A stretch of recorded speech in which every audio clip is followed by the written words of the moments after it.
Hey guys, welcome Muskie Road Rules podcast and Patreon. Guys, this is a bonus section we're doing tonight. We've got one of the last Muskie shows of the year. There's two more left. There's the Minnesota Muskie Expo tonight, and then we have the Wausau show next week. But what I want to do is I want to talk about George's Muskie Expo. You know, I met George Wall a long time ago, and this show was kind of his brainchild, his baby. And when George passed, it became took over the reins was Paul Hartman. And I got Paul on here, and we're just going to talk a little bit about what's happening this weekend. Paul, how we doing? Excellent. We got the traditional Muskie Expo snowstorm out of the way last night and shoveled 12 inches of wet snow out of the driveway this evening to try and get the boat out of the bank and down there. And so now everything will come in a sloppy mess. But by the time the show opens, everything's going to be awesome this year. And we got great forecasts. I'm excited. Yeah, it's supposed to warm up, isn't it? It is. I think by Sunday, they're talking close to 50 degrees. We got low 40s both the other days. So it's as nice as it can be.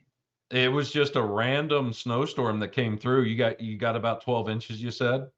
It was, yeah. Down on our side of town. I'm south of the city's about a half hour. Up at the fairgrounds, I think they got about 4 or 5. So not too bad. And everything. We had a little bit of green grass starting to poke through last Saturday. And now we went back to this. So welcome to the Northland. Yeah, I was up in the Angle 2 weeks ago, and we had a big warm up, and you could see grass and stuff in a couple of the plowed areas, and it was warm, and it's gotten cold again, which is good. They need it. But we need more, we actually need snow up there. I'd like to see a little bit for the snowmobilers and everything coming in. But let's start the talk here, Paul, about a man that kind of, started this show and got it going, Mr. George Wall himself. And I've always said, in muskie fishing, there's always characters. And George was definitely a character. Can you tell us a little bit about George? He started the Eagle Tail Lure Company just with the whole idea he's going to catch the next world record muskie, and that was kind of his life quest. Is Whitefish Bay. He had run across some extraordinary fish up there, and he finally had made a lure with a big saltwater Siwash hook and figured if he could get it into one, he was going to land them. And I saw one with him that was just beyond belief size-wise, but we would pull up to a spot, a 55-incher, and follow up, and he never took the boat out of gear. He used the kicker motor, and he goes to drive away, and I'm like, hey, let's circle back around. And he right away, that's not what we're here for. And I'm like, man, that is what I'm here for. And he just said, if you get distracted with a 53-incher, with a 55-incher, you're never going to catch a 65-incher. Just get to the next spot, because that's the biggest fish on the spot. And he was die hard from the first day of the season to the last day of the season. He was 100%, would only throw his own lures. Just was fanatical about being on the best spot all the time. And we'd go about 2.25 miles an hour. So we would cover so many miles of shore, reef, points, everything else over the course of a day. And he just says, if you're within 30 foot and there's a 70-pound fish, if it wants it, it owns it. You couldn't get it away. So just real wide space casts and just pounding and grinding. And if he could do it with the reels we have now, with the rods we have now, it would make life so much easier. He's using a 5'8" pool cue rod, the old 6500, and he's trying to burn an eagle tail. And it's just that's what we have. It just makes it so easy. The carpal tunnel is just, my hand right now is aching just thinking about that. And yes, and knowing what we could do now. And George was just one of those guys that, like you said, I mean, he was on a mission, and, he was going after some of the biggest fish. And let me tell you, a man that can fish Whitefish Bay all the time, he can definitely handle the skunk. Yes. As I like to say.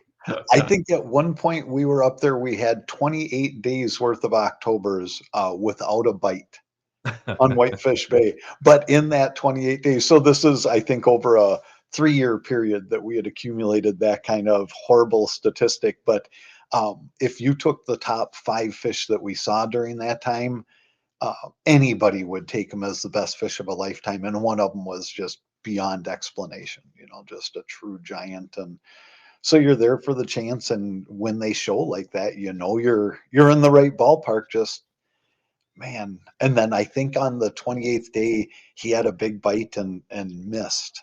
Ah! And he made this shriek like a 6-year-old girl, and slammed the rod on the water about 30 times. And he's saying it's that feeling when a 50-pounder overtakes the bait.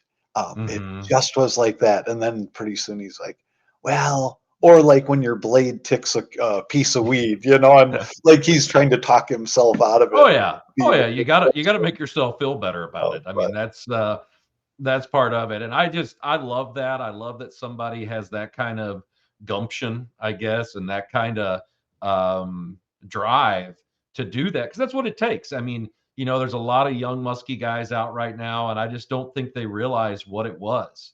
And the skunk and being able to handle that, guys like George and Steve Herbeck and Pearson and Johnson, all those guys that went up there and was doing it with a green box and eyesight and just trying to find this stuff and figuring it out, fishing with the shittiest equipment, yes, because that's all they had at the time, and playing with some of these just enormous fish. I've never fished Whitefish Bay. I'd like to do it sometime just because it is a place to go and try. I'm over now in the angle side, and it definitely has a lot more fish, and the dirtier water, it does make them easier to catch and everything. But I tip my cap to anybody that can do the low population pelagic fish that live out in an area like that, and Georgian Bay, and all those areas where those fish don't show up but for a few times a year. oh yeah, and this is doing it old school. I came up with what was it? There was a little Garmin X12, like a little handheld, or maybe it was Lowrance, a little handheld GPS. And I Sure. brought that in the boat when I finally got one of these things. And go to, I mark the reefs as we're going through. And then the next day, as we're starting to recreate our paper out again, uh, I pull that out, and George is like, we don't need that. We know right where the reef is. And I'm like, no, we kind of have to zigzag because we are in the middle of the lake. We're Hmm. zigzagging back and forth for 10 minutes to find the reef. So Yeah. eventually we could find it. And I'm trying to sell them on, I can pull up on the cabbage clump on the very tip by the big rock and know Hmm. when we make our cast, we're in 30 foot of water and we are landing right where the fish always comes from. And he just said, no, that's nonsense. You don't need it. And Bullshit. yeah, same thing with, I came Hmm. we went with my boat one time and I had the 9-inch color graph. And I Hmm. thought it was the greatest ever. And he said, that doesn't do anything mine doesn't. And he literally had the $50 Cabela, little fake fish on the screen. Exactly. Well, it told you if they were big or little Yep. fish or Yes. medium fish. He said he said the fish that we want doesn't even register on this thing. It would show bottom, so but he just wanted it strictly to know how deep it was. Doesn't He didn't buy into the whole mud to sand to rock transition or any of that stuff. But it's just throw to the top of the best spot on the lake and get to the next spot and do it over again. And eventually you're going to cross paths with the right fish and it's going to have the right mood. And so What it's just, was uh what was George's biggest fish up there? Do you know? he got a 56-incher opener one year, and I think that one had a 30-inch girth on it. Good Um, God. and he's, when I fished with him, I think I was the only one that fished with him. So he did opening week on his own, though, and a lot of that was jig fishing. And he just said, you see the fish, you're casting to it. Now, he got that fish, he let it go. He went to the next spot and hooked a fish that was considerably bigger. It towed his boat. He had that 18-foot crest liner, towed his aluminum boat about 100 yards down the shoreline. and he saw the fish, and it was with another fish that was same thing, way, way beyond the fish he had just caught, the 56 he just had. And both of those, the hook pulled on the lure as he's trying to turn it, getting over anxious, and both the fish just slowly fade off down the shoreline. And I think he just floated around for about a half hour. Not, just like, what do you do next? Like, are you going to Yeah. stand up and start fishing again? Because you just caught the fish of your lifetime, and then you just lost the fish that dwarfed it. So he was just, stunned. Yeah, no, I get it, and I know the jig fishing stuff up there. I've seen it a little bit on crow. I haven't done it, like I said, on whitefish or nothing, but it is a pretty cool bite when you can see those big bastards just laying out there, and they're only up there for a given period of time, and then they Yes. just drift out and just start burping on lake trout and everything, and it is amazing. And I love, like I said, I love the fact that he had that kind of gumption, and it was the kind of guy that he was, that he was willing to do that. How did he start the Muskie Expo? When did he decide to do that? So they put on the one over in Chicago, or pardon me, the one in Milwaukee. And Yep, the next year, Steve Statland and his two friends, they were talking about doing with the Tri-E socks. yep, And yep. they also were trying to get one going over at the Mall of America, which has just opened like the year before. And George went to the Twin Cities chapter of Muskies Inc. and said, I need you to bankroll this thing. I know everyone in the industry. I can pull this off. It's a really cool concept. Um, Hmm. I think that the chapter borrowed him $800, which is all he ever ended up needing, and then they ended up getting $80,000 back as a partner after that. Wow. So in hindsight, he probably should have. He anticipated it was going to be all the money up front for everything, but contracts started coming in. But his first year, it was, a full house, and, full house for boats. And every year after, he was able to fill every booth at the show. And yeah, it's carried on. We're 31 years later, and it's Hmm. amazing, Now, how much things have was it changed. was it originally at the Sports Center there in Blaine? Yep, National Sports Center. They switched things up where they put in AstroTurf, and all Hmm. the shows got booted out of there at that point. And that was right in the same time frame where he had this battle with lung cancer starting Hmm. serious. And so he was there for the final year over there, and that was record attendance. It was in the paper that he was sick. And um, so a lot of people kind of came to say their farewell. And that Hmm. was March, and he ended up passing the next fall. um, so he made it about another 9 months. Yeah. And then the He show ended up over at Concordia after that. Yep, yep, at Concordia College, and now we're at the fairgrounds, which I really like. I think it's a great facility. You've got a lot of parking. Yes. Um, it's a good venue. People know it, especially in Minnesota. It's not hard to find. It's a nice venue. Reminds me of all the old sports shows that I've done over the last 25 years, and For sure. just the big arena and the booths everywhere, and Yeah. it does a great job, and I really enjoy it. And just a side note here too is before George passed, he did sell Eagle Tail to Muskie Mayhem, and they still make the Eagle Tail just like George did.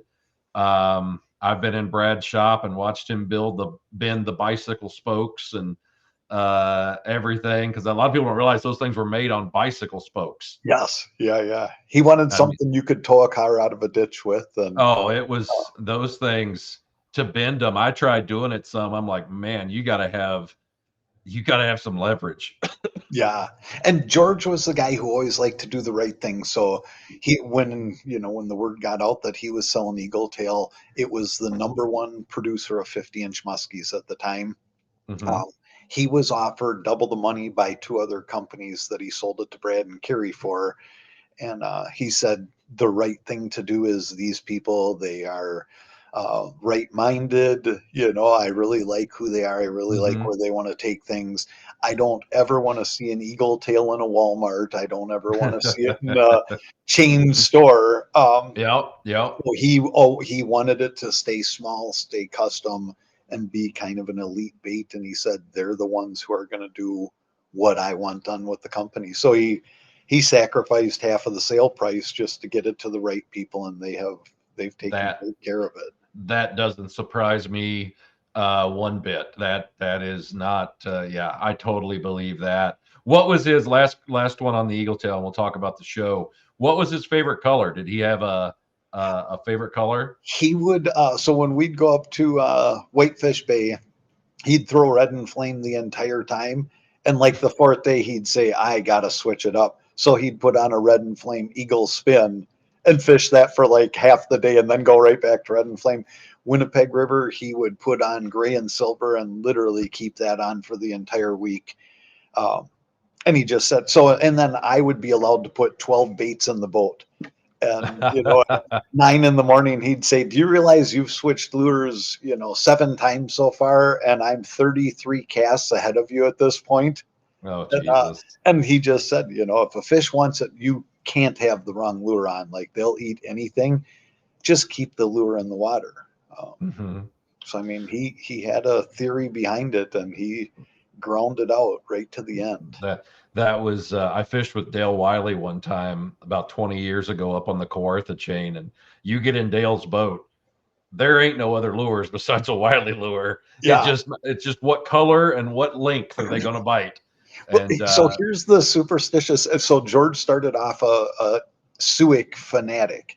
One time we are fishing up on Winnipeg River, and I throw one out, and I'm casting for about half an hour. He goes, "Let me try that thing again." And so he takes it and he puts it on his line and he throws it out there and he does like two jerks and then he sets his pull down and goes, "Reel it in." I'm like, "What?" He says, "Reel it in. I can't catch a fish on someone else's bait. I'm going to end up with a great big fish on this thing. Reel it in." I literally had to reel in his line. So we hadn't caught a fish in 2 days at that point. He does two pulls on a suic and all of a sudden is convinced that he's going to break his eagle tail streak and he's cheating. So I had to reel his line in, and that's dedication to your bait. But oh yeah, yeah, no, that's yeah, none of that surprises me. I love it. I love the stories. I love hearing about the old guys and how they used to do it, and I just stuff like that just entertains the hell out of me. and he Uh, made friends everywhere. If you're on any mhm. of the bodies of water, we'd be up on Rowan Lake, and there'd be a boat, and you're in the middle of 5,000 acre basin, and he would come putting up on the guy. And they'd be kind of turning around like, what the hell's this guy doing pulling up on us? Hey guys, how you doing? Just a bunch of small talk. And then he'd go over there and he'd say, you guys get married to this. And he'd set an eagle tail in the boat for each of them and say, you guys put this on, you fish this on your next 4 spots, and someone's going to get a fish. And Nice. inevitably, those people would see him over at the Chicago Sports Show. What was it, Rosemont Sports Show or something? Yep, And yep, yep. come up and introduce themselves and say that was so cool, and we got this. And so he had just shoe boxes of pictures from people that he did that kind of stuff with. And I mean, Hmm. people remember you forever when you're doing classy stuff No, like that. no, I none of that. Like I said, he was always a class act to me. He was always, didn't matter where you were from, where you fished. If you musky fished, he was your friend, Yes. and that was what and that's what I liked about George. But this weekend show we got coming up here um, is starting on Friday, 1 o'clock to 7:30. What's new with the show this year, and is there anything special for people to come see? Same thing. Every year we have about 20% of the booths in there that are new. Everyone's got something new and exciting. So all the old companies are bringing in their new version of the next mousetrap. Hmm. This year, new would be we have Red October with the triple boost. We got 30 foot worth of tubes and all the other goods those guys are bringing. Awesome. Um, and then when you look at just how many top end jerk baits, glide baits, crankbaits, top waters, stuff like that. I mean, It used to be $30 when the Cowgirl came out, and it was 28 for a bucktail. People kind of hemmed and hawed, and now it's $50, $70. And It's like they're I selling told, out.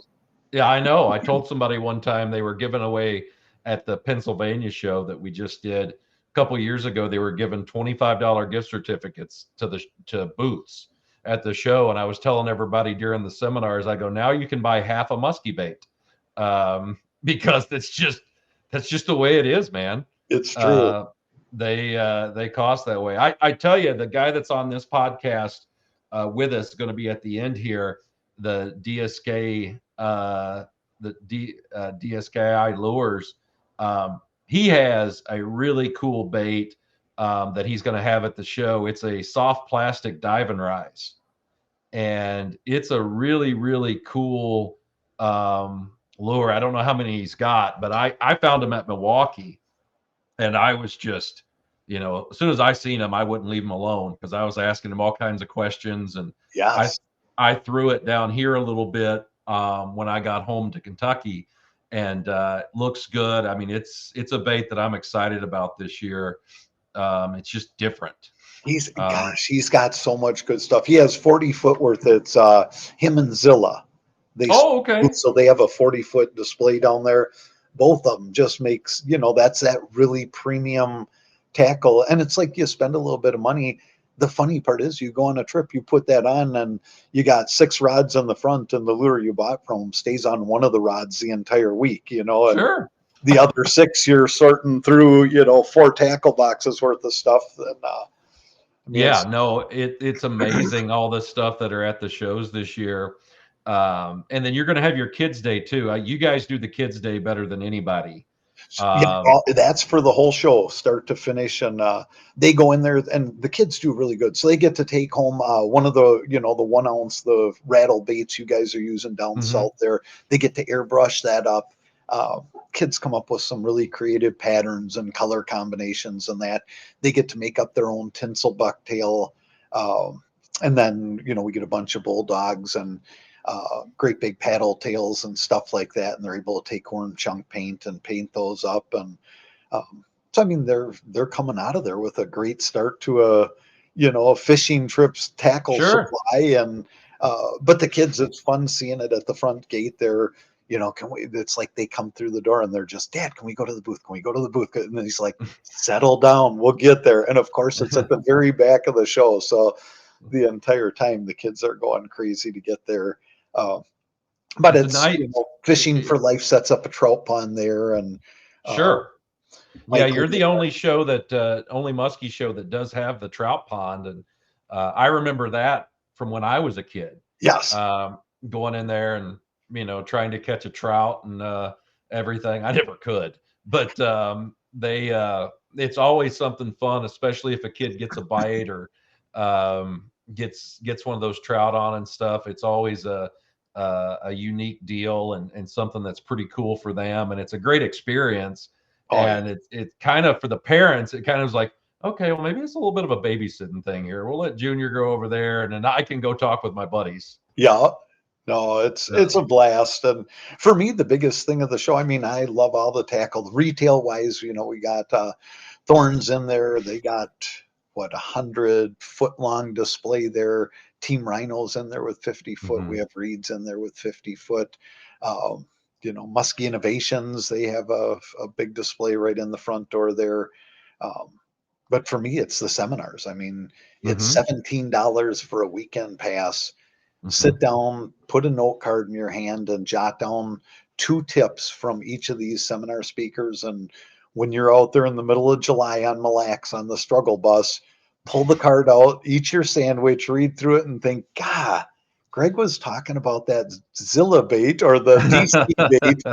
I got one. Why the hell haven't I been throwing it? And Exactly. it gets you to regroup and start thinking, because otherwise we get out on the water, and for me especially, I'm guilty of just becoming mindless. It's like I go to the next spot, I don't think things through. I'm just going through the motions, and I'm using the same baits, doing the same thing. So it's cool to see all these different perspectives from people from all over. And a muskie's a muskie. A Kentucky muskie is going to do the same thing that a Minnesota muskie does. And Oh yeah. what works in your seminar is going to work on any body of water any of these other guys are doing if they just pay attention and make notes and think of it when they're out there. Sure. I mean, it's a rut. We all get in ruts when we're out there, especially me, guiding. You're on your 45th day in a row of guiding, and you're like, sometimes you just got to step back and go, okay, let's look at this from a different angle. Yeah. Something's not quite right. And and sometimes it pays off. The one big thing, this is my 30th year as a muskie guide this year, and I feel it. Yes. And it one of the things that really that I've noticed and I see is you just get in ruts, and you can't be afraid to try something new, especially if you're fishing like a Lake of the Woods or one of the shield lakes.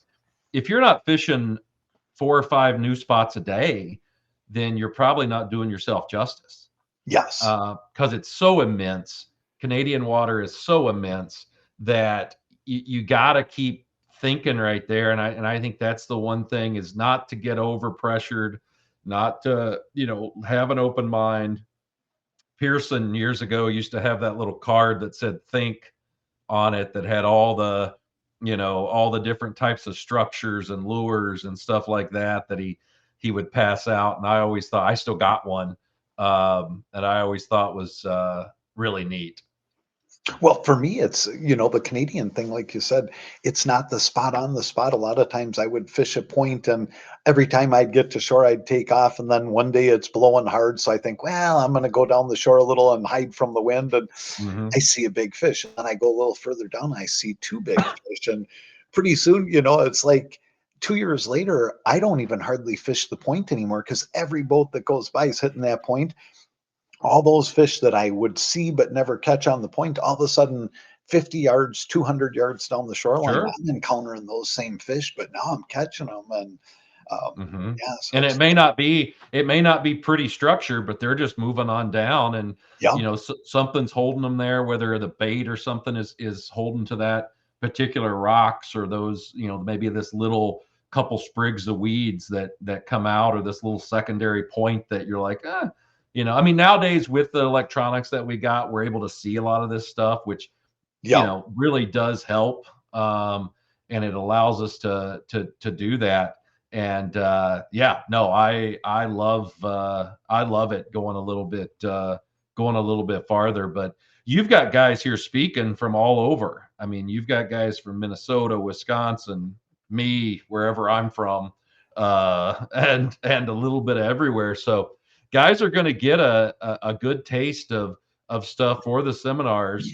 And starting at 2:30 with Ryan there on Friday, it just runs right through it.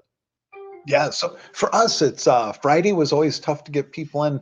Now Friday is the busy day.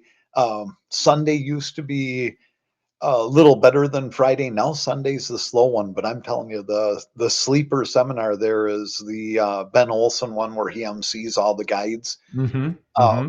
it's like you get a bunch of guys, 5, 6 guys up on the stage together, and they start kind of bouncing things off each other. And, so many cats come out of the bag there at that one where a guy says, yeah, well, I was doing this. And really, well, I was out there and we were doing this. And pretty soon they're spilling details that, probably if you were quizzing them, they normally wouldn't share the details that they're doing, but because they're all up there feeding off each other, it really puts out some good information. So if you're gonna get one, make sure to get there for that Sunday one too. And Yeah, Sundays are always traditionally kind of a slower day. I think Fridays have gotten busier because guys know all these custom baits aren't going to be there very yes, long. So you got to get in and don't get in their way. My God, it's like the first of the month at Walmart around here. They're going to be running your ass over, and you'll see the lines coming out the booth. And that's for me having a guide service booth. I'm just like, well, I just got to wait for everybody to buy their stuff, and then they'll come talk to me. But that's yeah, oh man, it's amazing. Some of these lines I've seen, I remember when Lake X had the Fat Bastard and the Cannonball Junior. I Yeah. was just down from him. I'm like, my God, is he selling baits? Yeah, he literally, I think, first 3 years he did Minnesota, opening night, it would be the line all the way down the aisle, so Oh we yeah. had a 70-foot long line, and Hmm. people were, I mean, they would wait it out to get up there and try and get the secret color they needed for their water. Oh yeah, no, it was a big thing, and I know a lot of guys are going to have some cool stuff there. I know Kramer's got some new stuff this year. He's got the baby wood tick, and he's got a crankbait that he's doing. Innovations has got a ton of new colors. Mayhem's got the small hurricane. I mean, there's just a ton of stuff that you're going to see at the show, guys. If you're in the area, hell, if you have to drive 3 or 4 hours, it's definitely worth it. Come there. There's plenty of time to bullshit with your buddies, eat beef jerky, and talk about musky lures.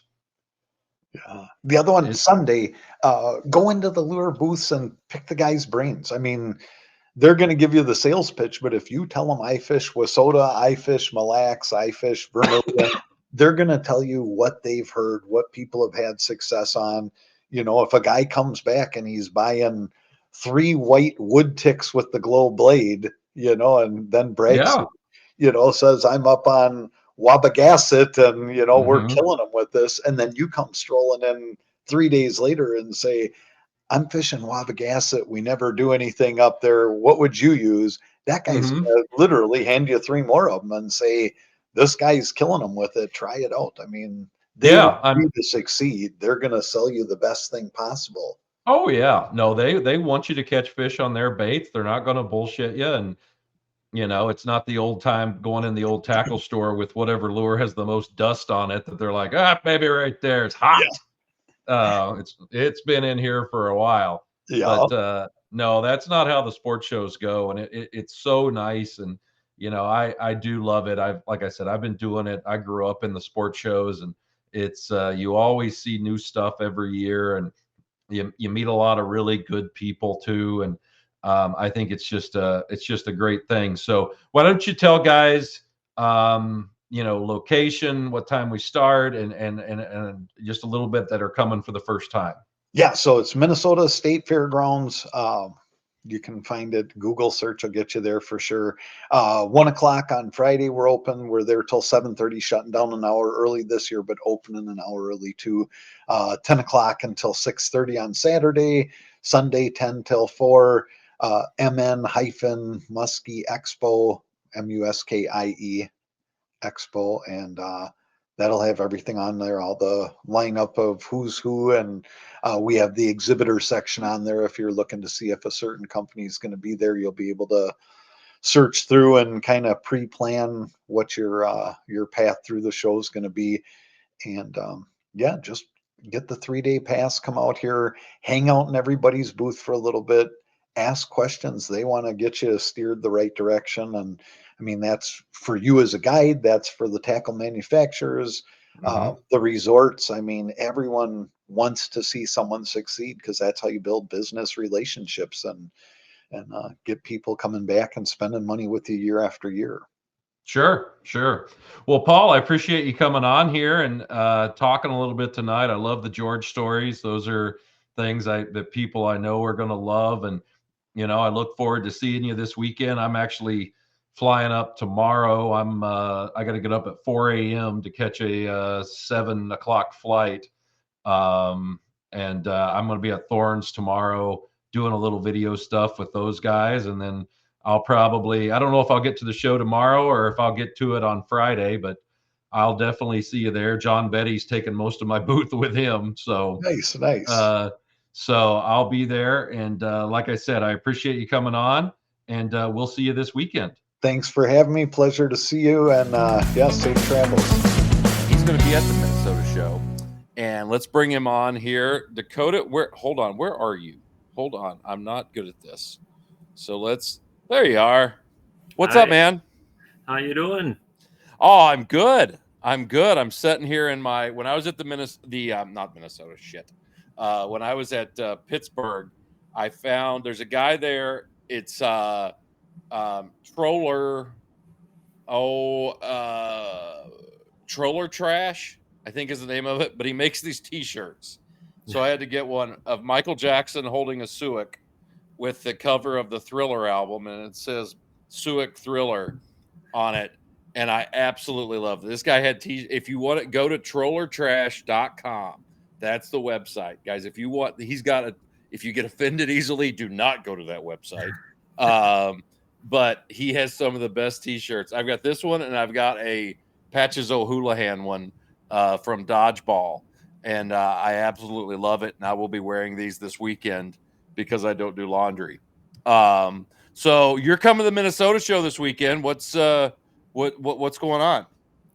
Well, I decided to venture out in the rubber world and kind of pouring some new stuff and goofing around. No, that's what I seen at Milwaukee. I went by your booth. Actually, you'd already left from the night before because you probably have a life and wasn't hanging around a Muskie show too late.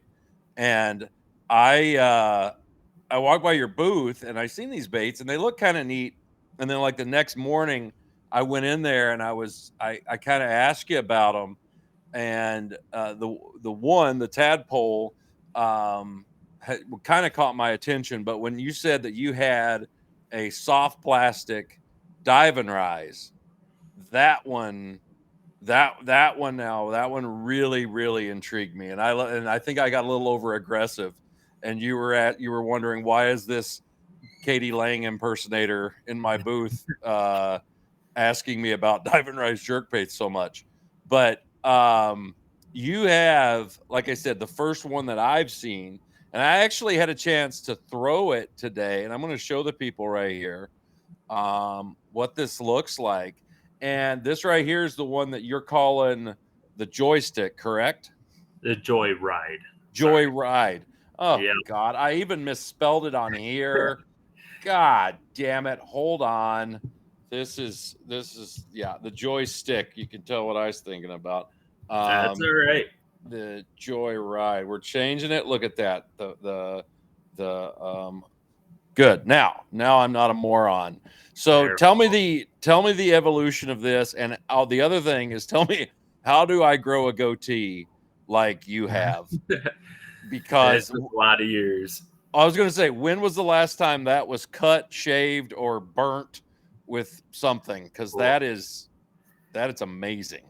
Yeah, it gets trimmed quite a bit, and I ended up actually getting it in a little bit of plastisol not long ago, and well, I had to take about 2 more inches off. So live and learn a little bit.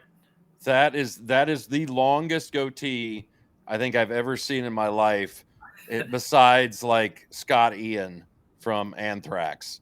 There you go. That is the craziest. Anyway, all right, I'm going to stop because I'm jealous of the goatee, because I can't.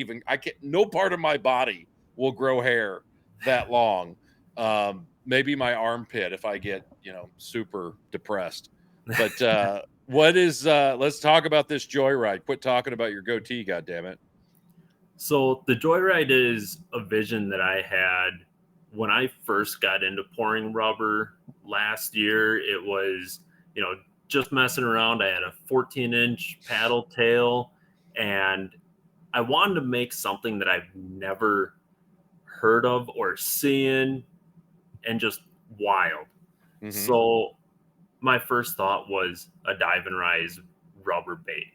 And then it's, how can I make it happen, and the shape of it, because it has to be stable enough so it's not going to spin on you and it's going to stay upright. Yeah, I think that's one of the big things. And I was surprised today when I was casting it. I don't know why I was surprised, but I just get amused easily. It sets level in the water. The only time it didn't was when the hook got fouled, and that's just, don't be an asshole and foul your hooks.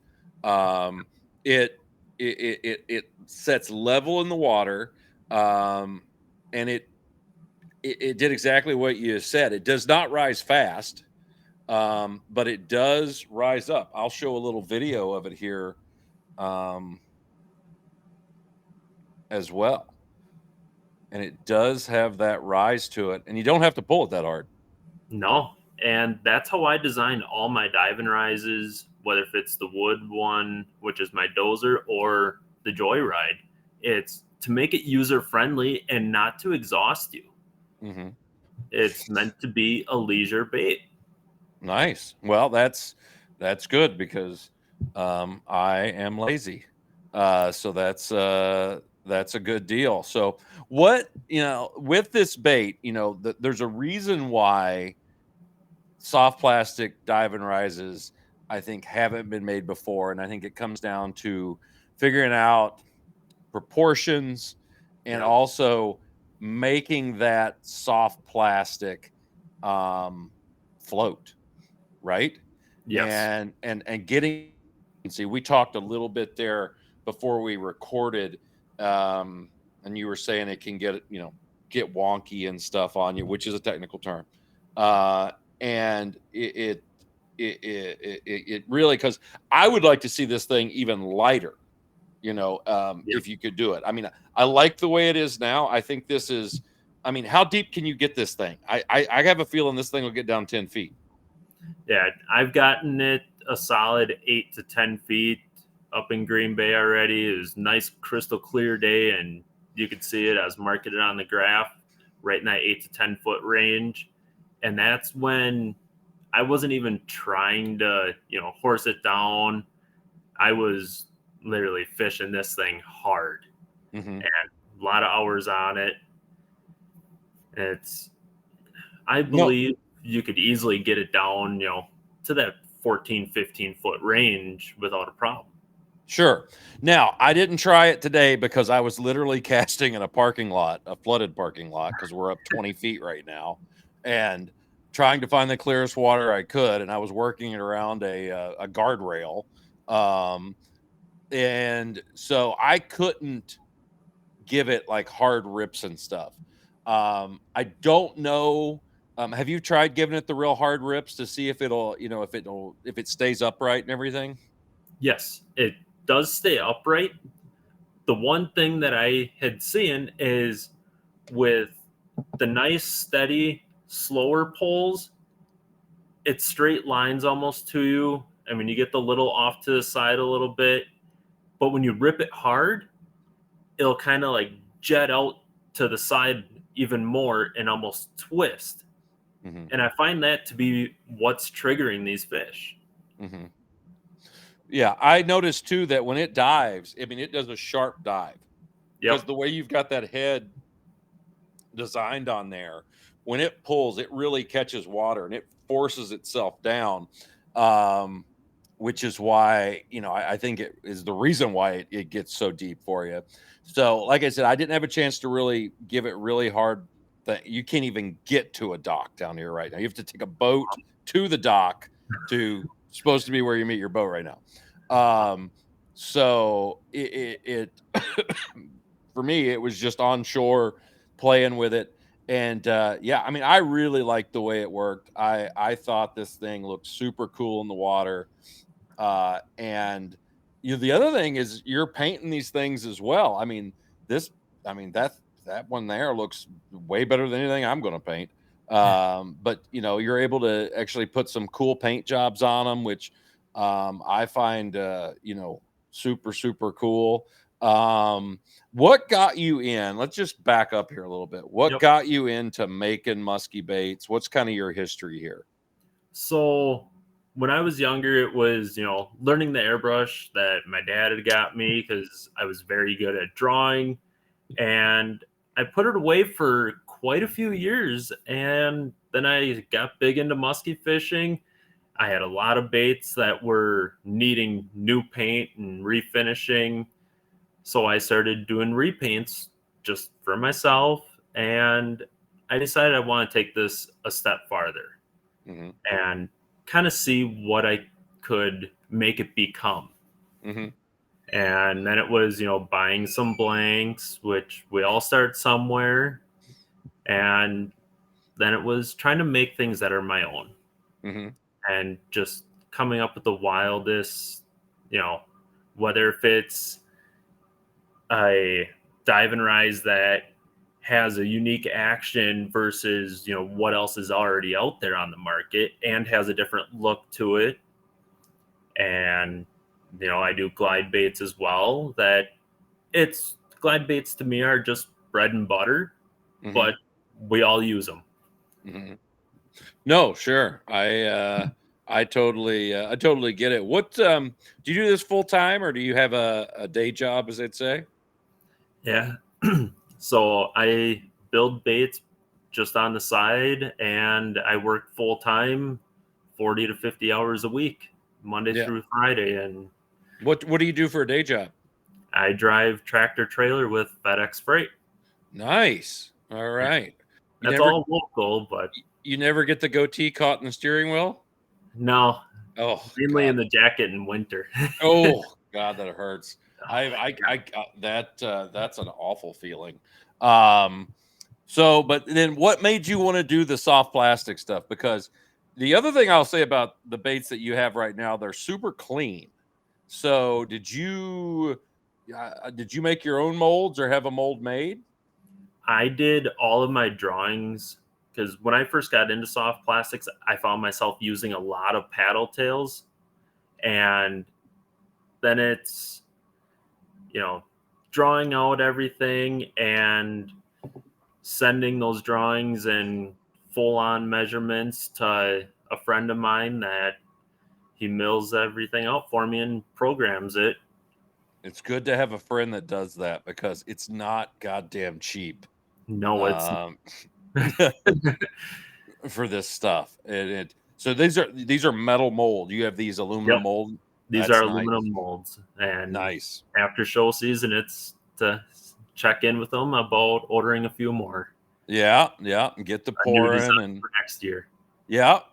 No, I get it, because I mean the bait's very clean. You've got all the, you know, the ribs and the eyes and everything in there, and they're super good looking baits. That's something that's really cool with it, and you're able to paint it. This, you know, being able to paint this soft plastic's really cool. But for me, like I said, just having this soft plastic dive and rise, and that's the big thing I want to express here to people. And I showed these things to people this weekend in Pittsburgh, and stuff, and a lot of guys were impressed with it. So I think it could be something really cool, especially, you know, and it doesn't have to be clear water, but I think in a really clear water, this might be really cool.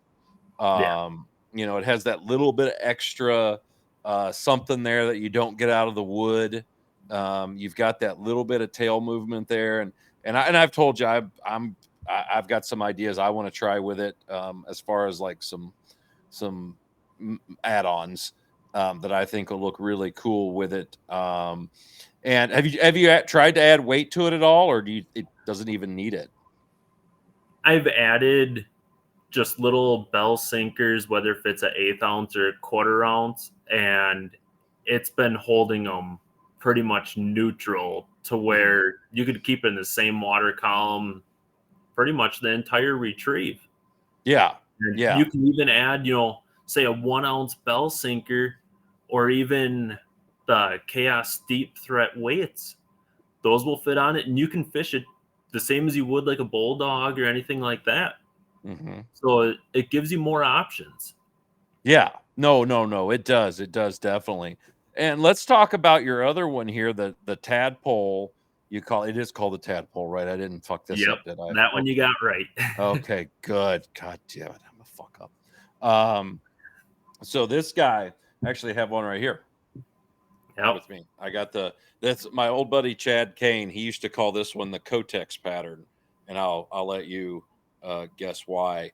But he the old white with the red head, and this dude here, where did the name tadpole come from? It was just by the shape of it, and kind of, you know, what does it resemble most? A flounder.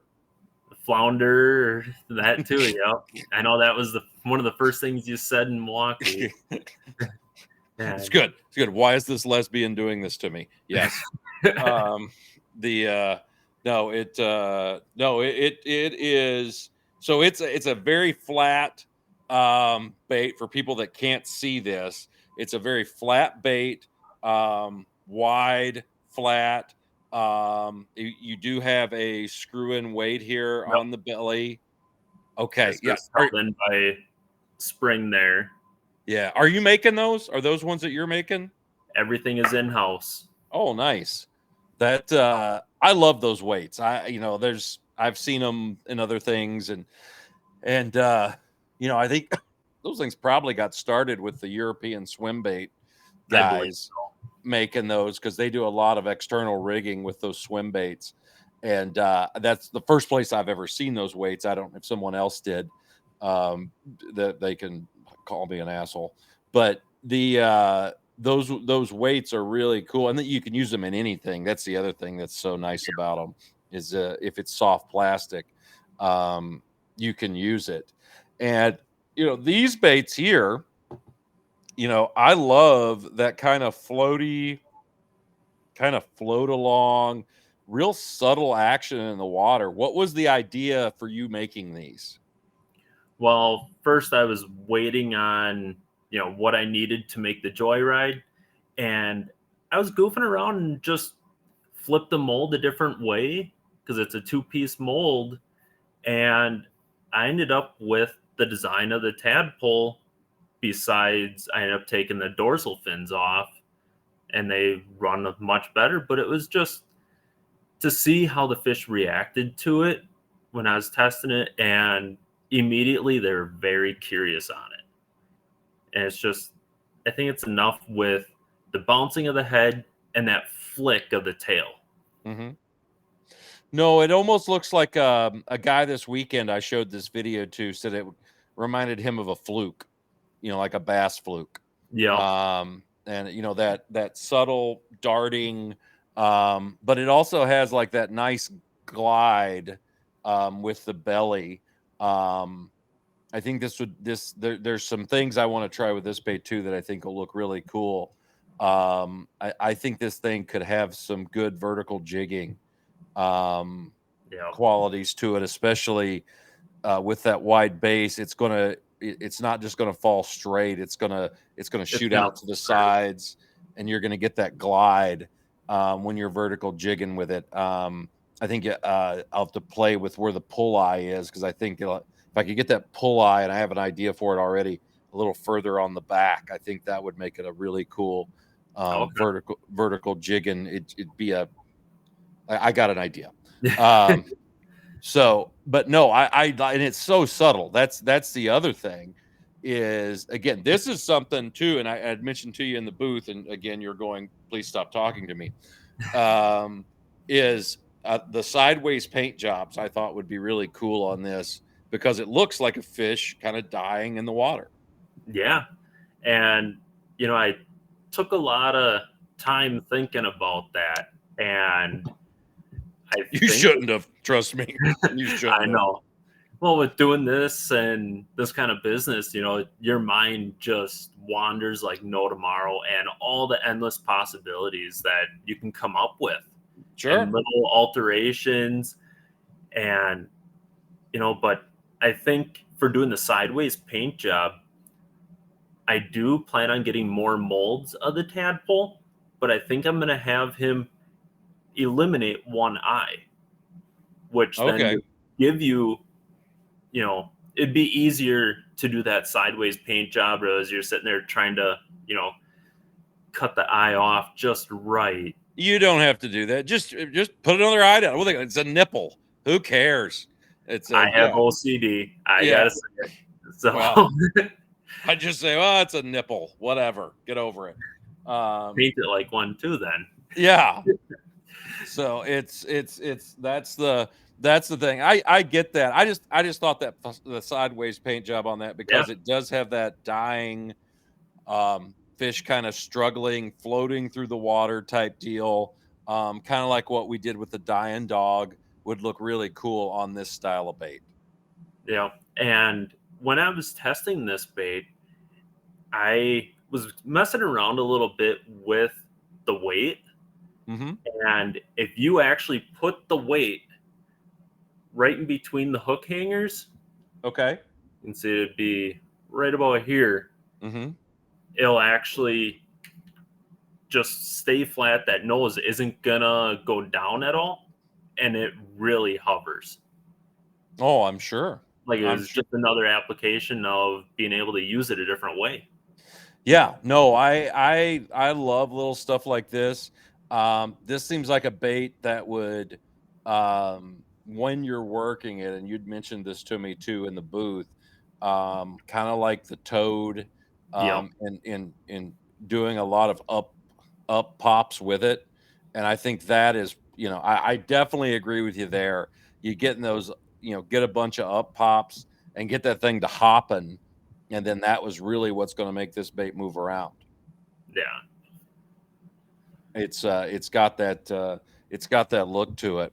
And so what colors and stuff are you going to have at the show for us? I mean, because this is I'm hoping that's a crappie. I'm going to call it a Yep. crappie. It's the crappie. That looks very, very good. That's the same bait you got there. yeah. And so for the Minnesota Expo, for the tadpoles, I have crappies. I have like a black spotted orange or orange with black spots. Just kind of a traditional. Mm-hmm. There is a white body chartreuse tail. And I believe there's one more, but I'm going to leave that one as a surprise. Nice.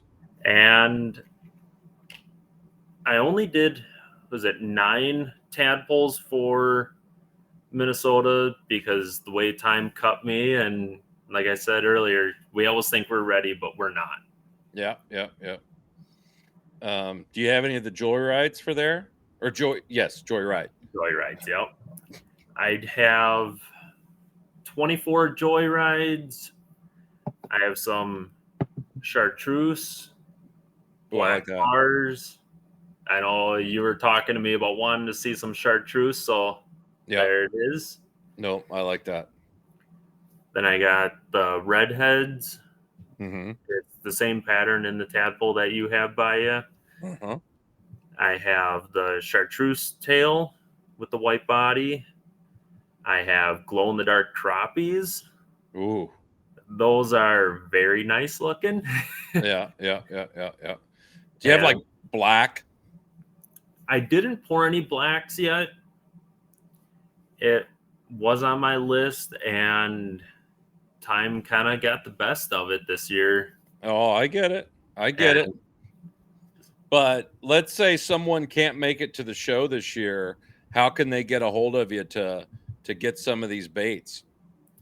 Go to either on Facebook, D-Ski Custom Baits LLC, or I have a website that's dskicustombaitsllc.com. Very user-friendly. I ship out pretty much the next day. If not, within 2 days, your order is on the way. Wow, that's pretty good. And we got some fish pictures here too. You sent me. This is you, and that's you, right? Yep. And that goatee and all its glory. What is this? A green? This looks Green Bay-ish. It looks big water and rough. That is Green Bay. Okay. That's got to be, I want to say it was about 1.5 footers, just rollers coming through, and made for a chilly morning. Well, I'm sure. What's the detail on this fish? That was the first fish on the joyride. Oh, okay. The day I went to test it, and besides testing it in the river that's 2 minutes down the road. Sure. And this here fish followed just hot on the tail, and it wouldn't grab it. And it's, what can I do with this bait to try and really convince it? And like I was explaining earlier, it ended up taking just that harder rip, which turned the joyride to the side, and instantly, as soon as that happened, she T-boned it. Okay. What size is this fish here? Looks halfway decent. That was, I believe, a 46 or 46 and a half. Yeah, I was going I'll to say say it looks 46. I'm not going to overdo it. it looks like a nice fish. Was your camera guy falling down when he took the picture with it being Yeah. sideways like that? It was very rough, and he's not on the water too often. He is not as nimble. I will say, but no, that's cool. So you had seen this fish had followed and you were casting back at it, or Yep. okay. It followed the cast right before this, like right before I hooked up with it, and so I seen it go right back to where it came from, and ended up getting her. Okay. No, it's what color? What color was this one on? That was just on a black or orange and black tiger. Okay. Like Which the one that I got? Yes. Yeah. Same Yeah. exact pattern. Yeah. No, it's no, that's pretty awesome. Now, I also got this picture from you, and this dude is standing in the water with some really awesome shorts on. Yeah. And what is the deal here? He's shore fishing, it looks like. Yep. He fishes out towards the East Coast. So kind of out your way, let's say. Mhm. Yeah, yeah. And he was fishing the tadpole, just what he wanted with the shallower water and a lot of rivers. Uh-huh. And yeah, he did great on them. I had a series of 6 pictures from him within a week. Oh, wow. Yeah.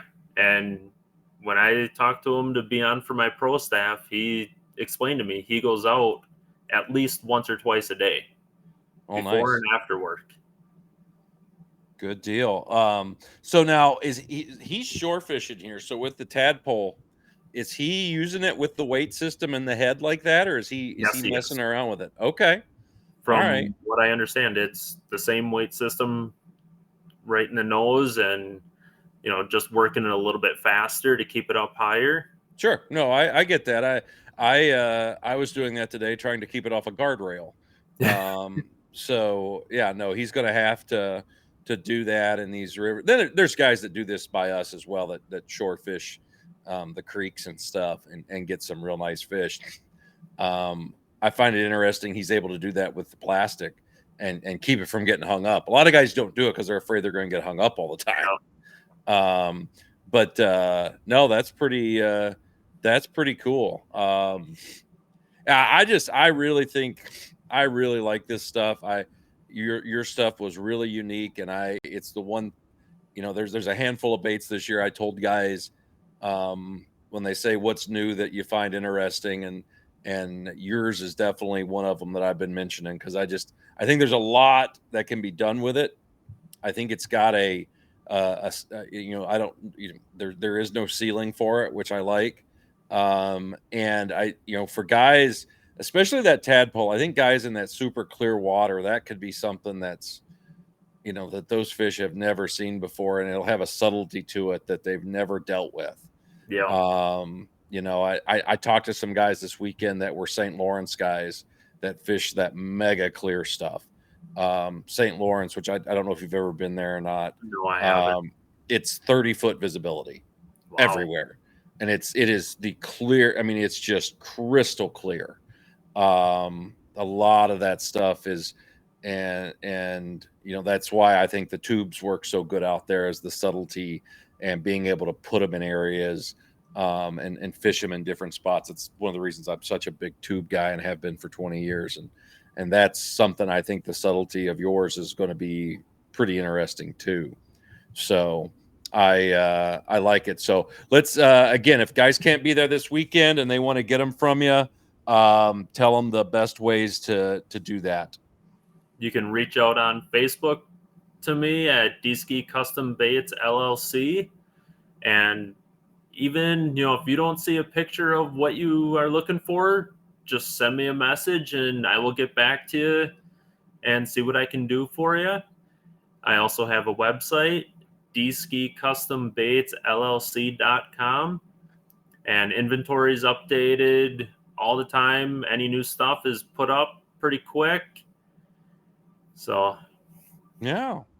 Well, cool, man. Hey, I really appreciate you coming on here. I know it's taken us a little bit to get things going, but I definitely wanted to get you on. I was excited about what you had, and I love the way this stuff looks in the water. So I'm going to try definitely get some from you this weekend, especially the crappie stuff. I like the looks of that. And whenever you pour some black, I wouldn't mind having some of that either. So, but hang on for me. I'm going to get off here, and I appreciate you coming on. Okay. Absolutely. Thank you for the opportunity.